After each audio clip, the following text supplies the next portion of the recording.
At ito nga ang kaganapan kahapon nang mag-survey kami sa Barangay Butag. Bandang alas 10 na nga nang makarating kami sa lokasyon kung saan ay magsusurvey kami. Pero bago pa umusad ang aming araw, ay inihaw na muna namin ang ibinigay na lawlaw sa amin. Pang-almusal ba? Kahapon kasi ay bundok ang aming pinuntahan, kaya talagang dapat may extra energy sila. Medyo late na nga din pala kami nakaakyat sa bundok dahil may hinintay pa kami. Ito pala yung first batch na iniihaw na lawlaw. Grabe pala yung init kahapon, di ko maipaliwanag kahit nasa kubo nga kami, ay napakainit ng singaw, na para bang pakaramdam ko ay gustong gusto ko na ulit maligo. Meron din pala kaming dala na karneng baboy at mga panamya para naman sa pananghalian namin yon na nilagang baboy. At kapag land surveyor ka, dapat hindi ka maarte.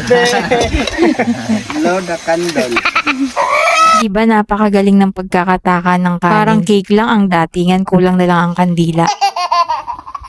At dahil nga isang kaldero lang dala namin ay hinugasan na din ito ni Ryder para paglutuan ulit ng pork nilaga. Napakarami nga pala ng manok ni tatay dito. Ikaw na lang yung mamimili kung alin yung lulutuin mo para sa tinola. Char! Nandiyan na rin sa paligid yung ilalagay mo na gulay, may papaya at iba pang mga gulay kung anong trip mong ilagay. Yan lang talaga ang kagandahan sa probinsya. Kung gusto mong magtinola ng manok at may alaga ka, di mo na kailangan bumili kung masipag kang mag-alaga at magtanim ng mga gulay. Buti na lang talaga dito sa kubo ni tatay ay mayroon siyang lutuan na hindi na namin ikinahirap para gumawa pa ng lutuan at makapagluto. At kahit nag-iisang kubo lang ito dito, meron siyang supply ng tubig na pinagkukuhanan dahil sa bandang baba ay may balon. Actually, dalawa pa nga daw yun eh. Gusto ko nga sanang makita kaya lang hindi na ako pumunta sa baba. Yun na rin pala ang tubig na ginamit ni Rydel na panghugas dun sa karne ng baboy. Prepare na nga muna pala niya bago sila kumain para habang nag-iikot sila ay pinapalambot naman yung karne. Mga panggatong din pala dito si tatay guys. Yan ang magandang panggatong. Tuyong-tuyo. Sobrang ano yan. Maningas. Wow! Diba? Hulmang-hulma. Happy birthday to you. Habang niluluto pa pala yung ibang lawlaw, ay sinimulan na muna nila yung mga first steps sa gagawing pagsusurvey. Okay, tapos na ang first batch ng ating lawlaw. Ngayon naman ay second batch. Yan o. Uy.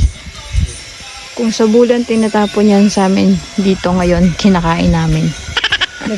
So, kakain na sila ang first batch kasi sila kailangan na nilang mag-work after kumain. At sinimulan ng tipakin ni Maki ang kanin.